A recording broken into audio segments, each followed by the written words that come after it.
Mr. President, You you talked held often about the one. importance of keeping your word of trust. Do you believe Senator Manchin kept his word to you? And how do you rebuild trust with progressives in your party to advance your legislation now? You know, I told you before, you've heard me say this before, some people think maybe I'm not Irish because I don't hold a grudge.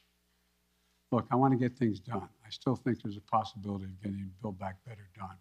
And what I don't want to do is get into, and Joe went on TV today, and I don't know whether it's TV or not, I'm told he was speaking to the Liberal caucus in the House and said, Joe Biden didn't mislead you, I misled you. And so look, I'm not looking for, let me say something. You saw what happened yesterday.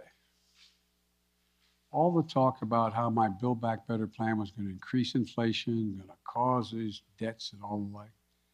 What happened? Goldman Sachs and others said, if we don't pass Build Back Better, we're in trouble because it's going to grow the economy. And without it, we're not going to grow. And what happened? Stock prices went way down. It took a real dip. If you take a look, everybody thinks because I quoted 17 Nobel laureates saying this is going to help inflation. Think about it in terms of you're a hardworking person and you're making 60 grand if you're alone, or if you're a mom or just on her own, or if you're making 80 grand, mom and dad 90 grand like a lot of people do, and you're worried about inflation, you should be worried about it because it's a devastating thing for people who are working class and middle class folks. It really hurts. Where is most of the cost now? The cost is finding in gasoline, even though I was able to bring it down 12 cents a gallon, will come down more, I believe. We talked about what the cost in food prices going up, et cetera. But look what's in Build Back Better. Child care. You can reduce it by up to 70%. That'll be the difference between 20 million women who aren't back in the workforce being able to go back if you pass it.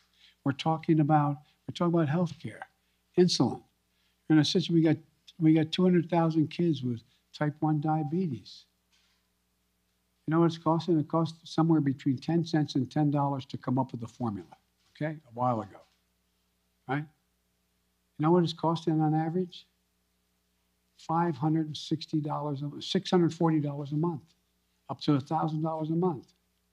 What do you do if you're a mom and a dad working with minimum wage, busting your neck? You look at your kid, and you know if you don't get that vaccine for him, if you don't get that drug for him, if you don't get be able to take that, what happens? They're likely to go in a coma, maybe die. Not only do you put the kid's life at stake, you strip away all the dignity of a parent looking at their child. I'm not joking about this. Imagine being a parent, looking at a child, and you can't afford. You have no house to borrow against. You have no savings. It's wrong. But all the things in that bill are going to reduce prices and cost for middle class and working class people. It's going to reduce their cost. What's inflation? Having to pay more than the money you have because things have gone up. Well, bring down all those costs across the board, from child care to a child care tax credit. But I'm not supposed to be having this press conference right now. Would you support standalone? Mr. President, did Senator Manchin break his commitment to you? When you announced the framework, the White House says that all 50 senators were believed to get behind it, all 50 Democratic senators. So did Senator Manchin break his commitment to you?